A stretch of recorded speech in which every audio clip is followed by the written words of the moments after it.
Ok, entonces Marcos capítulo 1, verso 29. Dice ahí: al salir de la sinagoga, vinieron a casa de Simón y Andrés con Jacobo y Juan. Y la suegra de Simón estaba acostada con fiebre. Y enseguida le hablaron de ella, y entonces él se acercó y la tomó de la mano y la levantó, e inmediatamente le dejó la fiebre y ella le servía. Cuando llegó la noche, luego que el sol se puso, le trajeron todos los que tenían enfermedades y a los endemoniados. Y toda la ciudad se agolpó a la puerta y sanó a muchos que estaban enfermos de diversas enfermedades, y echó fuera a muchos demonios, y no dejaba hablar a los demonios porque le conocían. Levantándose muy de mañana, siendo aún muy oscuro, salió y se fue a un lugar desierto y allí oraba.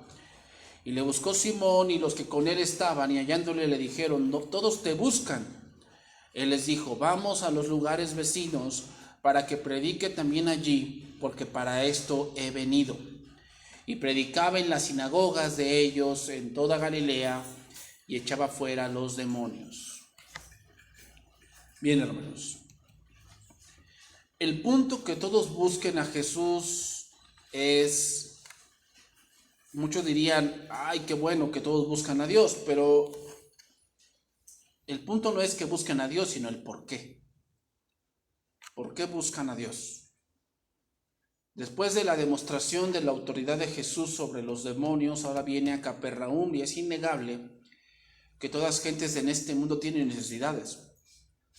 Imaginémonos que tuviésemos alguien que de verdad tuviese un don de sanidad y que se sanara cualquier enfermedad. ¿Cuánta gente no asistiría a un culto? Estoy seguro que no cabríamos aquí, porque toda gente tiene una necesidad. Toda gente tendríamos, o tal vez conoceríamos a una gente que está enferma o que tiene una dolencia y que queremos que se sane.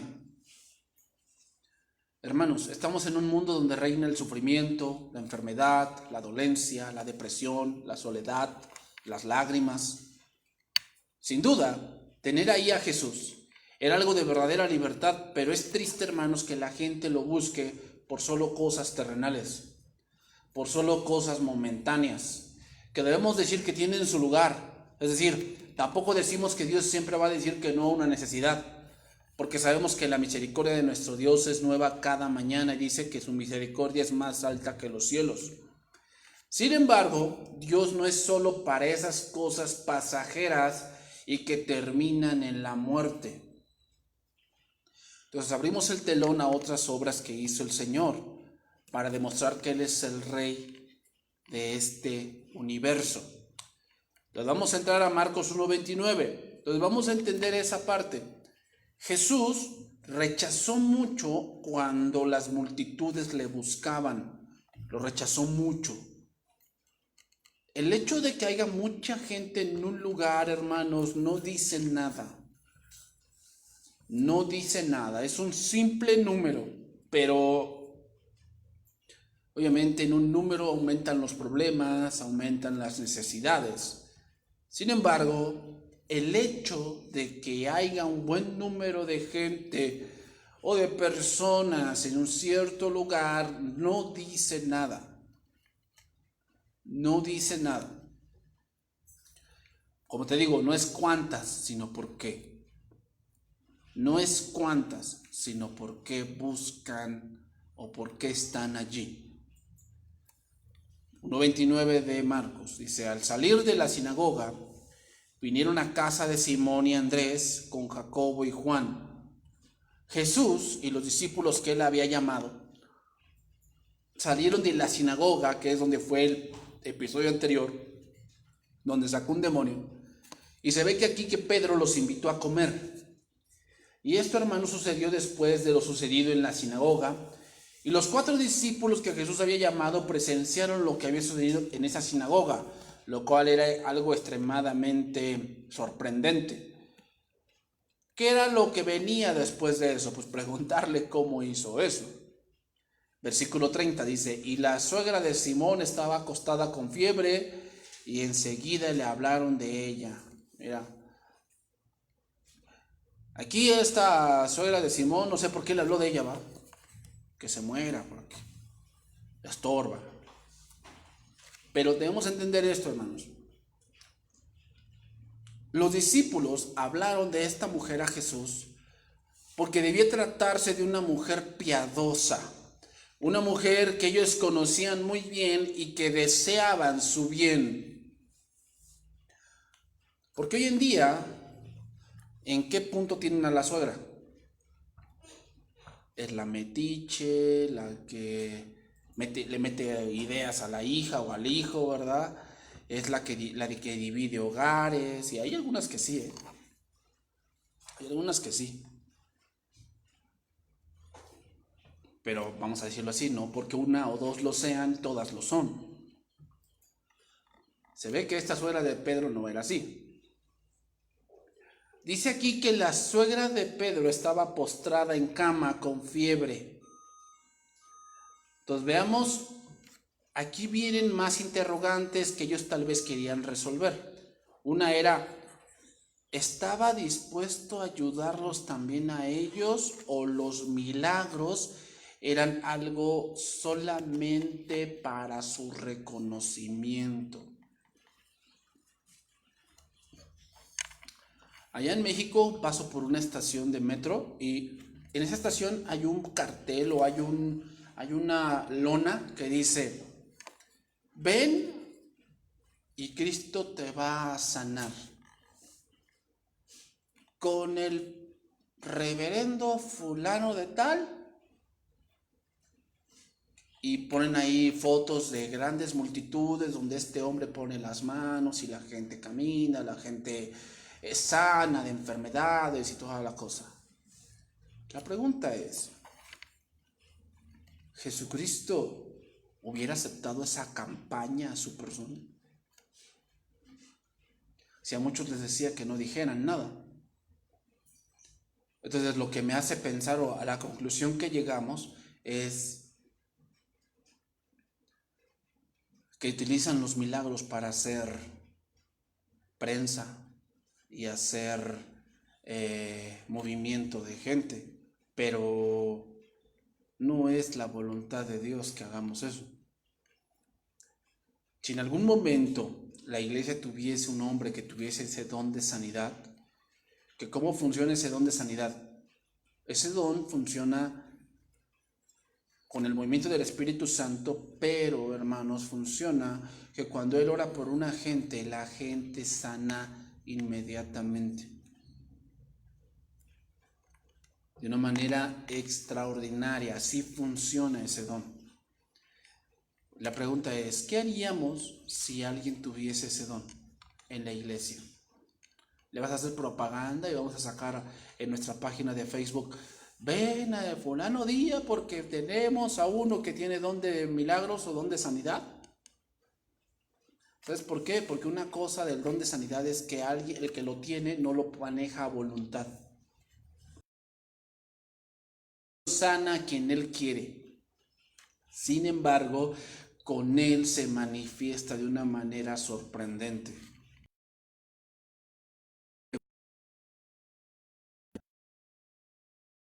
O sea, si en algún momento tuviese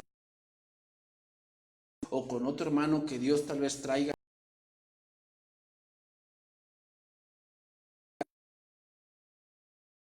ni en una predicación, ven fulano día, el tal hermano va a estar con nosotros y va a orar. ¿Eso qué tiene de Dios? ¿Qué tiene de Cristo? ¿Qué tiene de santo? ¿Qué tiene de iglesias de corte pensionistas? Tienen ese tipo de cosas. Y vemos cosas paralelamente, y la levantó e inmediatamente le dejó la fiebre y ella le servía. Dice ahí traducción viviente: él se acercó a la cama y tomó la mano y la ayudó a levantarse. Entonces la fiebre se fue. Una comida. La sanidad de esta mujer, hermanos, fue instantánea. Ese es el punto aquí. Nosotros hoy hablamos de una fiesta, pero el punto es este aquí, hermanos. El punto es que Jesús, al momento de levantarla, la fiebre se fue instantáneamente. No fue algo como una pastilla, que tú te tomas una pastilla y gradualmente va bajando. No fue así. Jesús la tomó, la levantó y en ese momento, instantáneamente, la mujer no tenía nada. Eso fue lo que Jesús hizo. Ahora, otra cosa que mencionar en este hecho, y es que son 3 evangelistas quienes recuerdan este hecho. Entonces, el evangelio de Marcos, Mateo y Lucas. ¿A qué voy con este punto, hermanos? Voy al punto de que parece algo insignificante que Dios sane a una mujer con fiebre. Parece algo insignificante. Parece algo que no tiene... Siendo que hay milagros más extraordinarios que una mujer acostada teniendo fiebre. Creo que hay milagros más extraordinarios. ¿Por qué precisamente se menciona este? Bueno, podríamos sacar varias razones. Y es dar algunos puntos que se mencionaban. Por decir, ¿cómo le harían los católicos aquí para decir que Pedro fue el primer papa cuando Pedro era casado y ellos tienen el celibato? ¿Cómo le harían ahí? Una de las cosas que yo he leído sobre eso es que ellos dicen que ahí suegra no significa que sea su suegra, sino que era alguien lejana a Pedro, muy cercana pero conocida, no eran sí su suegra, que antes así se les llamaban, suegras. Yo no sé, yo conozco a los padrastros, son los que se salen aquí por los dedos, pero suegras como que no. Otro punto es que esta mujer, aunque no se menciona, hermanos, aunque no se menciona mucho, se ve que fue una gran servidora de Dios. Porque es increíble, hermanos, y se sigue viendo hoy, pero una de las más grandes servidoras de Dios fueron mujeres. En el ministerio de Jesús se mencionan más mujeres que hombres. María Magdalena, María la madre de Jesús, Jocabed, quien recibió la resurrección de Cristo, una mujer. ¿De dónde vino o a quién eligió Cristo para nacer? Una mujer. A quien le dijo, no, donde quiera que se predique el evangelio se va a mencionar lo que ella hizo, una mujer. ¿A quién acusaban de adulterio? Una mujer. ¿Quién lloraba por su hermano? Una mujer. O sea, la mujer tiene una parte importante. Y tal vez por eso se le mencione. Otro punto igual, hermanos, según los padres de la iglesia, dicen que cuando Pedro narraba este hecho, lo tenía muy presente. O sea, Pedro se acordaba mucho de este acto con su suegra.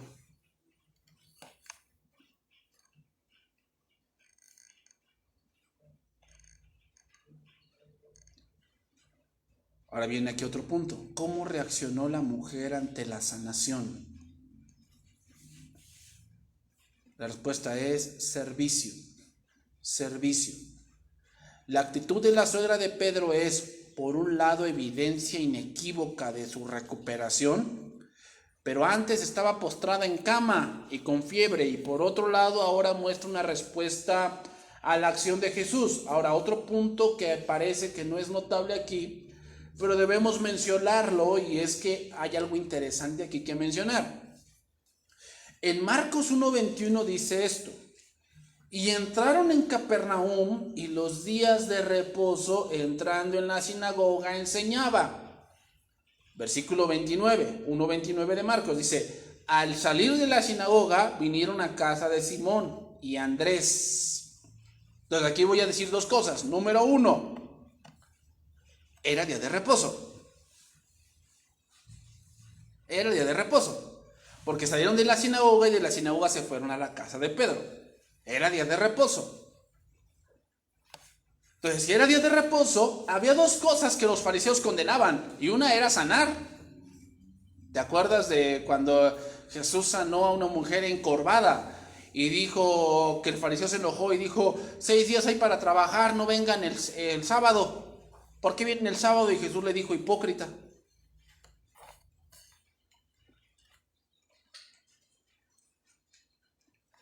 Y número 2, la mujer hizo de comer. ¿Eso es trabajo? O sea que en el punto de vista fariseo, Jesús y esta mujer quebrantaron el día de reposo.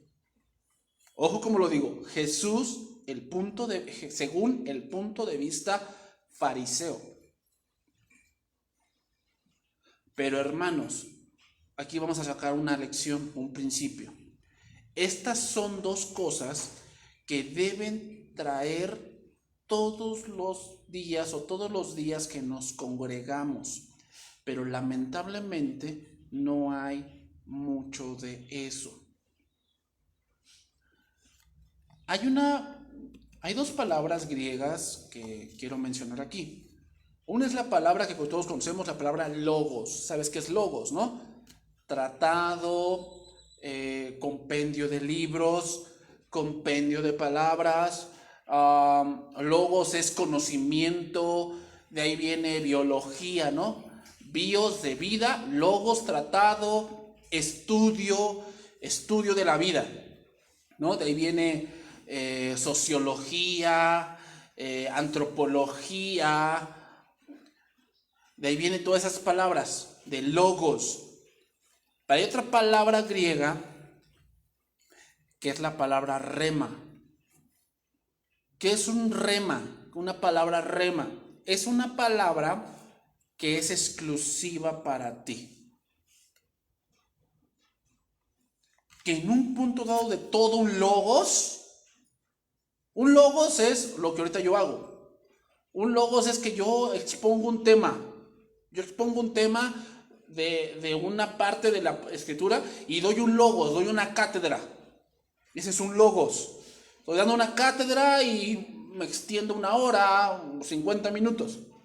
Pero un rema es cuando de todo ese logos hay un entendimiento que tú tienes. Es decir, hay una parte exclusiva de todo ese logos que tú sabes que Dios te habló a ti. Ese es un rema. De todo un logos sacas un rema, que es una palabra exclusiva para ti. Cuando Jesús dio el sermón del monte, Mateo 5, 6 y 7, fue un logos, fue una cátedra. Pero cuando también dio la parábola del sembrador, fue un logos, porque fue público, fue a todos. Pero cuando los discípulos se acercaron a Jesús le dijeron, explícanos, ¿qué fue eso? Un rema, porque ya ellos lo entendieron. Ese es el punto, hermanos. Podemos tener mucho logos, o sea, mucho conocimiento de algo, muchas cosas que hemos leído y muchas cosas que hemos escuchado, pero no tiene sentido todo ese logos si no baja al punto de un rema en el sentido de entenderlo, de saber que esto es lo que Dios quiere que yo haga. Y una de las cosas que trae un rema es sanidad. En Efesios 4:12 dice esto, Efesios 4:12, a fin de perfeccionar a los santos para la obra del ministerio, para la edificación del cuerpo de Cristo. Efesios 4:12. La palabra que nos concierne ahí es la palabra perfeccionar, que viene de la palabra griega catartismos, que significa mobiliario completo.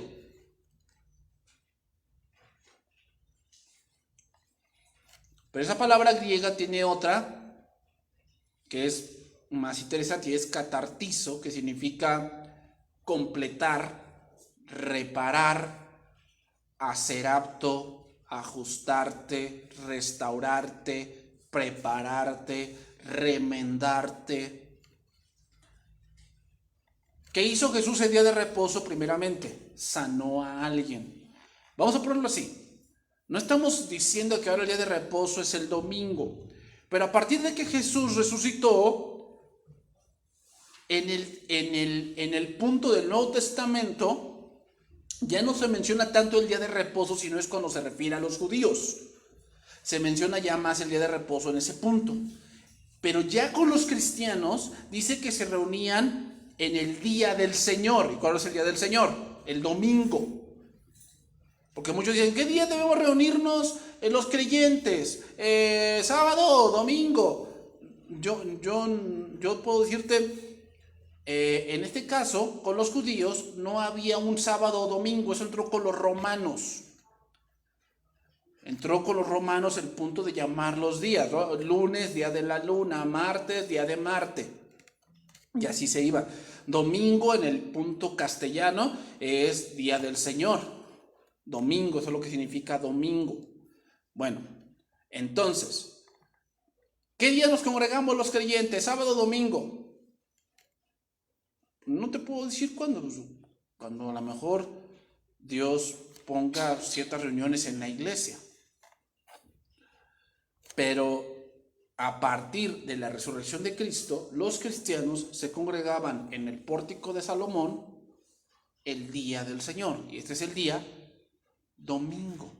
Domingo. Entonces, quiero llegar a ese punto. Cuando nos reunimos un día domingo, la palabra que tiene que hacer, perfeccionarnos.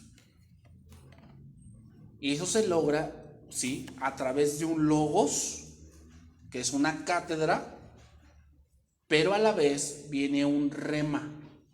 Y un rema significa que es algo que debemos llevarnos, que Dios nos habló ese día.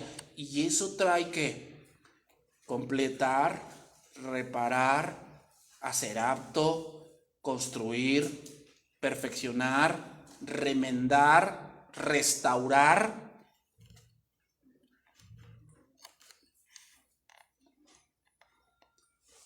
Es la palabra, hermanos, la que sana el corazón, la que sana la mente.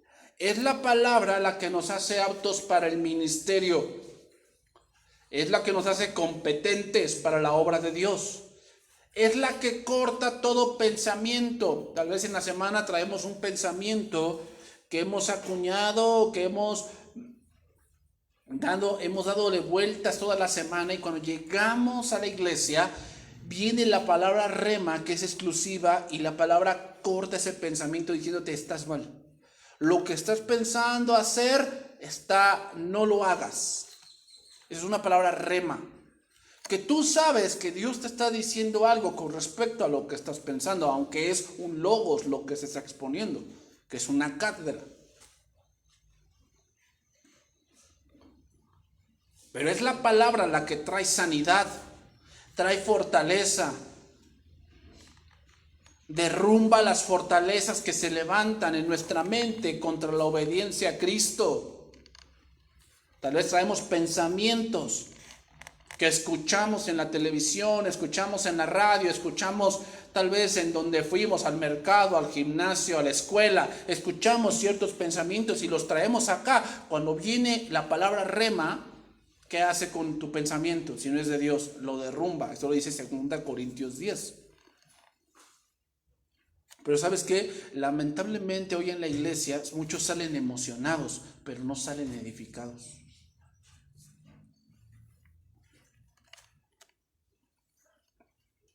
Entonces eso es muy importante, que de un logos, hermanos, saquemos un rema. Eso es muy importante.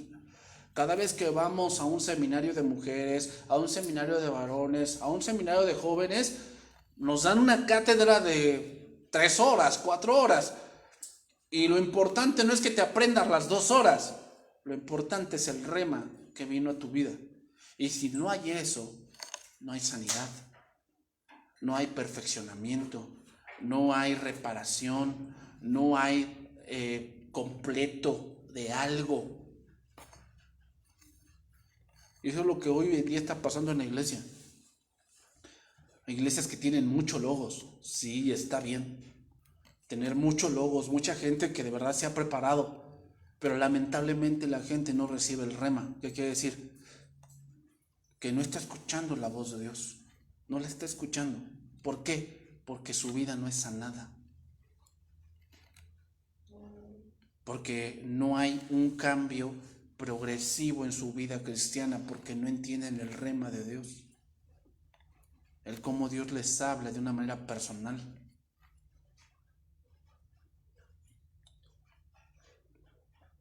Otro punto. Estamos con el número 1 fue sanidad. Número 2, servicio. Es decir, en el día de reposo, o en nuestro caso, el día del Señor, es un día de adoración, de rendir el corazón, de rendir la voluntad.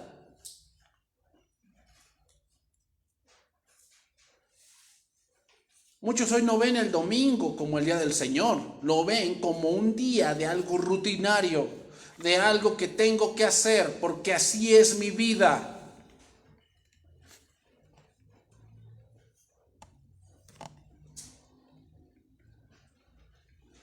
Y vamos a sacar otro punto aquí, con los siguientes versos. Marcos 1:32 dice, cuando llegó la noche, luego que el sol se puso, le trajeron todos los que tenían enfermedades y a los endemoniados, y toda la ciudad se agolpó a la puerta. Pregunta, ¿por qué llegó en la noche? Por lo que acabo de mencionar, era día de reposo, y cargar a un enfermo era trabajo. Pero vamos a suponer esto, vamos a poner una hipótesis. ¿Qué hubiese pasado si Jesús se hubiese ido de ahí? Ellos no hubiesen encontrado sanación a sus enfermos. Esto nos deja ver un principio también. Cuando vemos o cuando el día del Señor es como un pesar, como un trabajo y no como un privilegio, no va a pasar nada.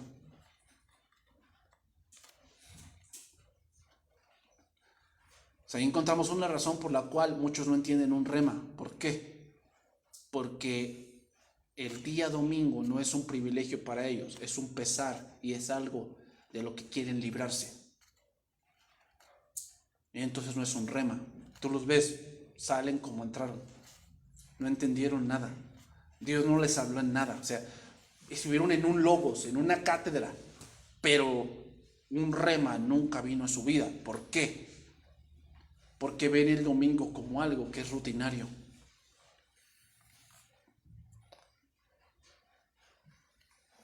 No vienen con el corazón dispuesto.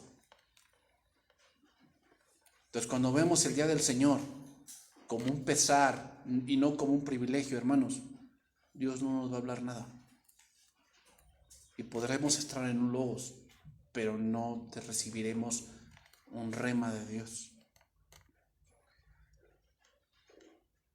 El día de reposo terminaba el sábado al bajar el sol.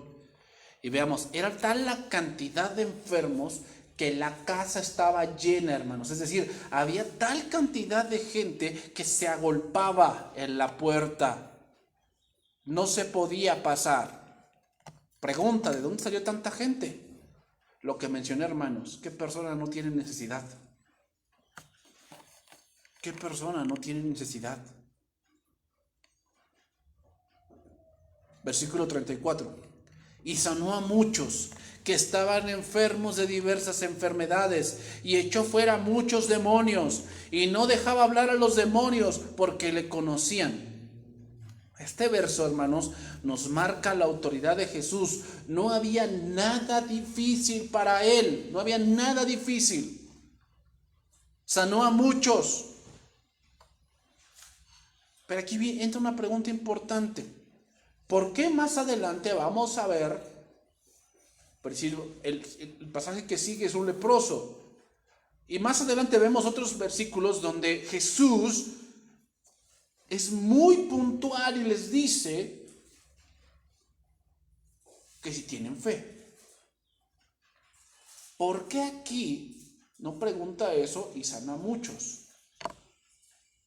¿Por qué con unos Jesús se comporta de una manera? ¿Te acuerdas de esa mujer que tenía una hija enferma pero no era judía y le gritaba: Jesús, hijo de David, ten misericordia de mí? Dice que los discípulos le decían: despídela. ¿Por qué hizo eso con esa mujer? Y aquí con esta gente que trajeron mucha gente, se ve que Jesús no les preguntaba, sino simplemente les ponían las manos o hablaba con el demonio y le decía: sal de él, y sanaba. ¿Cuál es la diferencia? Eso, lo que yo te decía. Hay muchos logos, mucha gente puede estar expuesta a una cátedra, sí, como los enfermos, pero hay gente que Dios les habla específicamente y les da un rema y les dice qué es lo que tienen que hacer.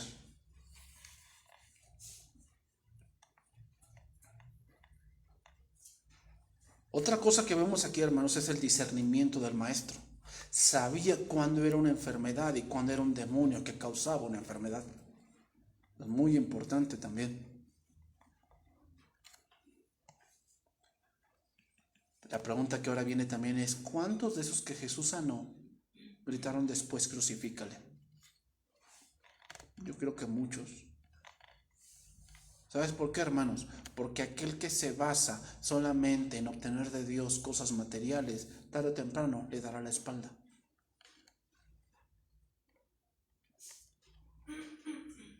También, ¿qué vemos en estos pasajes, hermanos? Vemos la misericordia de Dios. El cómo Jesús tenía compasión de todas esas gentes que en verdad vivían atribuladas, vivían de una manera miserable. Tener a Jesús allí era como tener el cielo en la tierra. Imagínate un punto, ¿no? Que tu hijo estuviese grave y no le veas ninguna sanidad y que tuvieses a Jesús enfrente, ¿no irías? Sí, irías. Y dirías: Señor, ayúdame. El problema con eso, hermanos, no es tanto lo que sentimos, sino que ¿qué vas a hacer cuando pase? Eso es lo que debemos muchas veces reflexionar. Ok, tú tienes una dolencia o tienes un enfermo. El punto no es tanto que Dios no pueda hacerlo, porque puede hacerlo, tú estás consciente de eso. Dios puede sanar, Dios puede resucitar a un muerto, Dios puede hacer llover donde no llovía, y que no llueva donde llovía, y Él puede hacer muchas cosas porque Él es Dios. El punto no es si lo puede hacer Dios, el punto es ¿qué vas a hacer tú si Dios lo hace? Y no me refiero a servicio, me refiero a el punto de ¿qué va a pasar conmigo? ¿A dónde me va a llevar esto?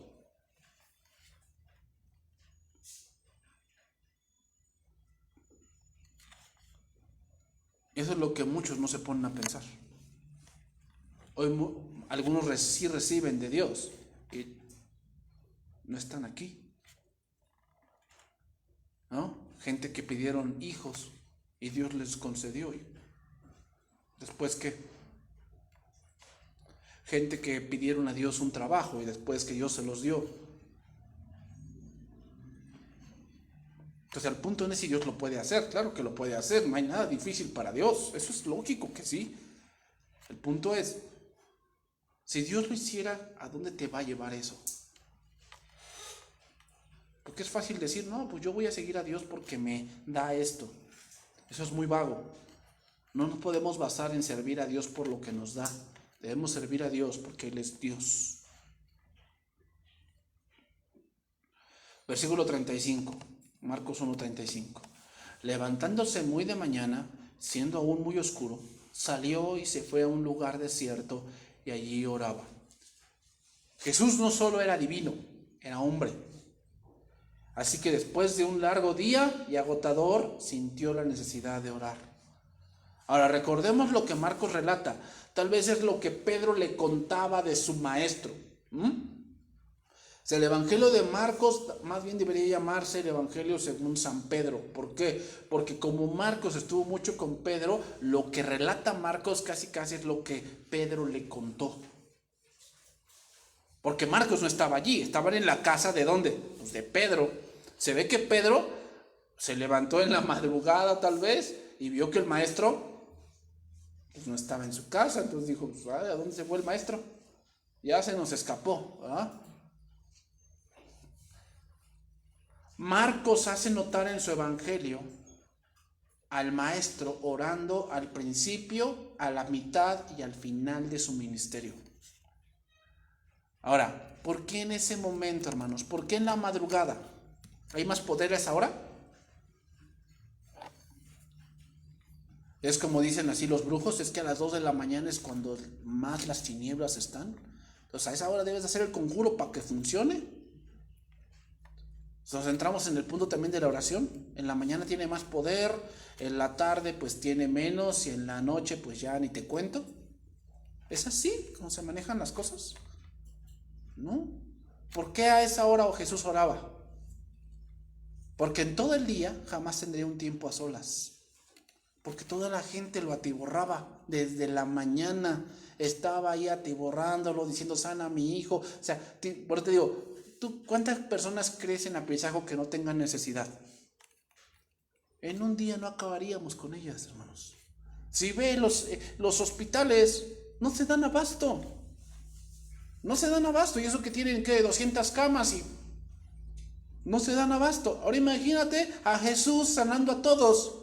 Y no eran 200, eran miles de personas. Porque, hermano, fíjate, aquí en este punto, si tuviera Jesús en este hecho, tú piensas que si él viviera aquí en Apizaco, Jesús, y sanara a muchos, ¿no crees que vendrían de otros estados? La hoy aumenta el número. Entonces, ¿a qué horas tendría tiempo de orar Jesús? Pues en la tarde no podría. ¿Por qué? Está con mucha gente. Por eso oraba en la noche. ¿Por qué? Porque era un momento a solas, donde podía comunicarse, donde podía pensar, donde podía dedicar un tiempo exclusivo a escuchar la voz de Dios.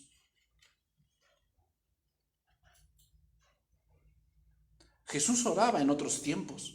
En los evangelios lo vemos que oraba en otros tiempos. Cuando llegó a Jerusalén, no oraba en la madrugada. Dijo, Jerusalén, Jerusalén, que matas a los profetas que te son enviados. ¿Cuántas veces? Ayer una oración. Quise juntarte como la gallina junta sus polluelos y no quisiste. Una oración concisa solo podía hacerse en ese horario. ¿En qué horario?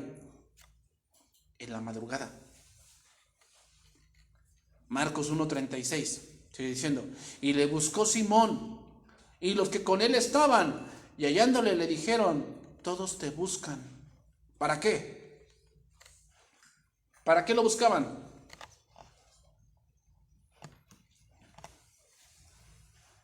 ¿Para oír el evangelio? No, lo buscaban para obtener un favor. ¿Y sabes qué? Jesucristo no vino a eso. Jesucristo no vino a erradicar el hambre, ¿eh? Jesucristo no vino a erradicar la pobreza. Jesucristo no vino a erradicar, que ya no haya más delitos en el mundo. Jesucristo vino a salvar a los pecadores, de los cuales yo soy el primero. Ahora aquí, en estos versos, hermanos, podemos ver algo interesante. ¿Cómo hacer para mantener la cabeza fría en esos momentos cuando todos te buscan?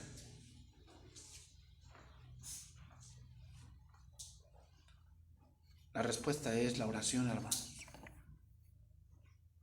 Porque obviamente la carne le gusta el aplauso, le gusta el que tu persona sea exaltada, que tu persona se vea. ¿Cómo mantener los pies en la tierra y decir, no, ¿saben qué? No me busquen a mí, busquen a Dios. O sea, yo soy un hombre. Obviamente Jesús era Dios, pero en el punto 2 nos enseña algo, y es que Él no venía por la gloria humana. No debemos afanarnos por obtener eso. Hermanos, quienes están más ocupados en público, y con mayor razón, cuanto más elevada sea su ocupación, más la oración debe estar presente.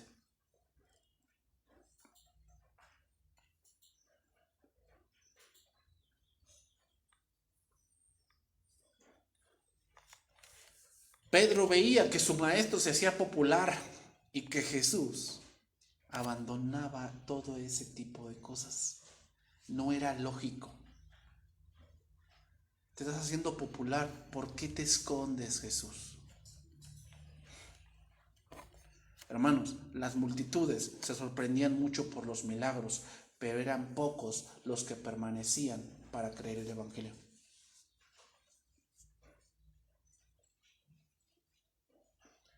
Entonces tengámoslo bien en claro esto, hermanos. El punto principal del cristianismo no es sanar gente. No es sanar gente. Eso es un complemento. El punto principal es Cristo, es el Evangelio.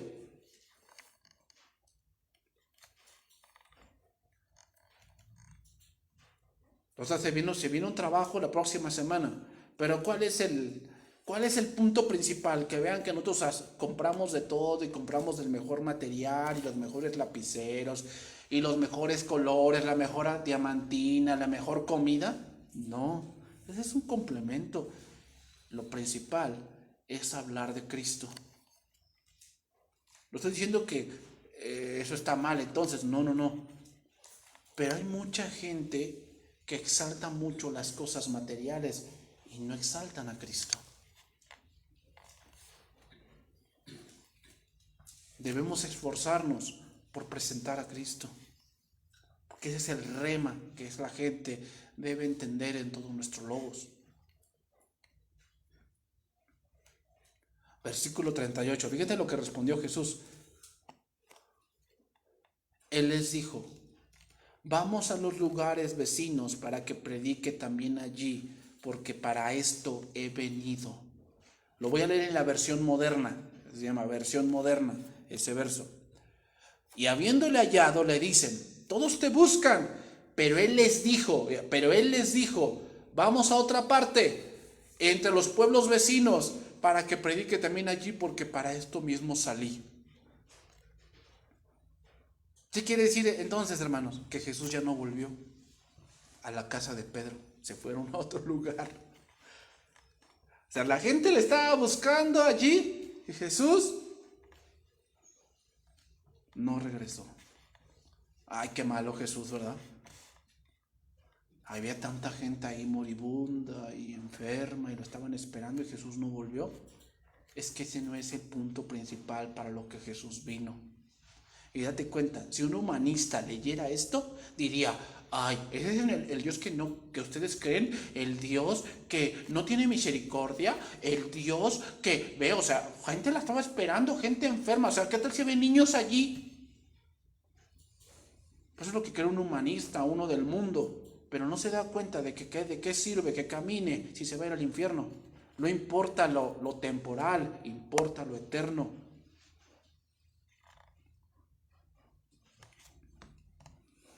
Para Jesús predicar el Evangelio era más importante que sanar a los enfermos.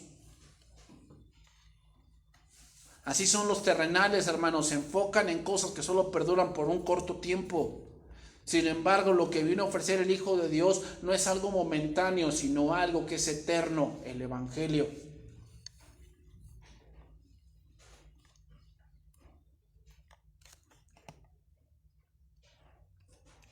Versículo 39, y vámonos por la parte final, vamos terminando.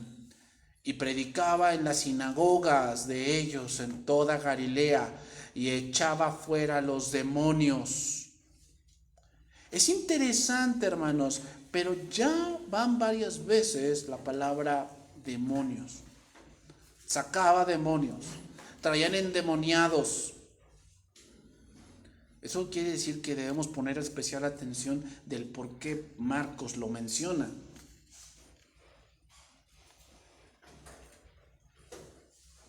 Y nos habla del territorio en el cual Jesús se estaba adentrando. Te voy a decir esto, hermanos, predicar el Evangelio no es algo fácil, ya que el enemigo se levantará en nuestra contra, queriendo poner estorbo. Por eso se mencionan muchos demonios ahí. No es que nos vamos a encontrar con demonios, sí, tal vez sí. Y ya vimos que qué es lo que vamos a hacer, pero el punto aquí es el terreno en el que Jesús estaba adentrando. Hermanos, cuando predicamos el Evangelio, nos vamos a estar adentrando en un territorio que es enemigo.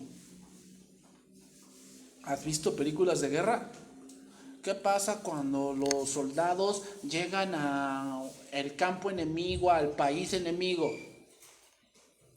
Lo primero que hacen es resguardarse. Y empiezan a mirar cómo está el terreno. Y tratan de estar lo más unidos posibles. ¿Para qué? Para que si los emboscan puedan defenderse. Es lo mismo, hermanos. Cuando vamos a predicar el evangelio, nos estamos metiendo en un terreno que es del enemigo. Y el enemigo buscará hacernos frente. ¿Y cómo debemos estar preparados? Con la palabra de Dios. Otro punto que sacamos aquí. Dice ahí, y predicaba en las sinagogas de ellos en toda Galilea. ¿De ellos quiénes?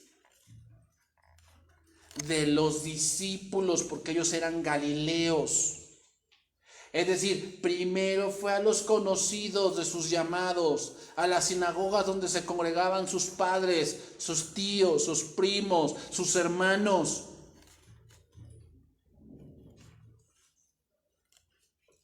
Y los milagros solamente servían para confirmar el mensaje que él había mencionado.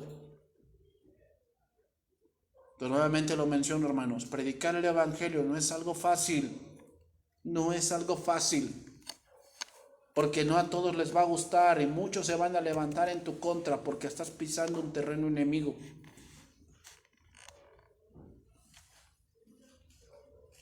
Por eso muchos cuando vas a visitar a tu hermano o a tu hermana o a tus papás y empiezas a hablar del evangelio, no muchos lo reciben con gusto.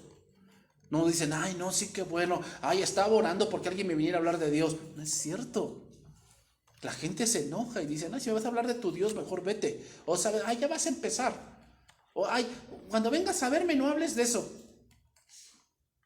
O tal vez no tus padres, a lo mejor tus hermanos empiezan a hacer malas cosas contra ti. ¿Por qué? Porque entiende, hermano, estás pisando un terreno enemigo. Y es obvio que se van a levantar el enemigo contra ti y quererte hacer desistir de lo que Dios nos ha enviado. Termino con este pasaje, Lucas 4:16. Entonces, hermanos, eso es muy importante. Recibimos muchos lobos y eso es bueno. Es bueno. Creo que tenemos buena doctrina, buena palabra. Es bueno que gente que gracias a Dios les ha dado entendimiento y les da esa parte de que estudien la palabra y nos la enseñen. Pero si no llegamos al punto de tener un rema y de tener un punto en donde digamos, esto fue lo que Dios me habló aquí,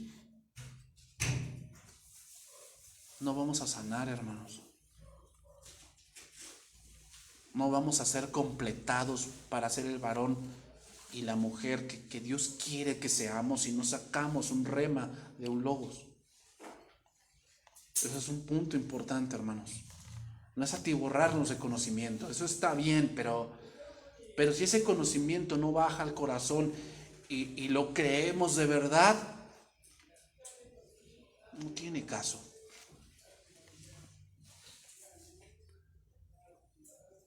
¿Te acuerdas lo que Felipe le dijo al etíope?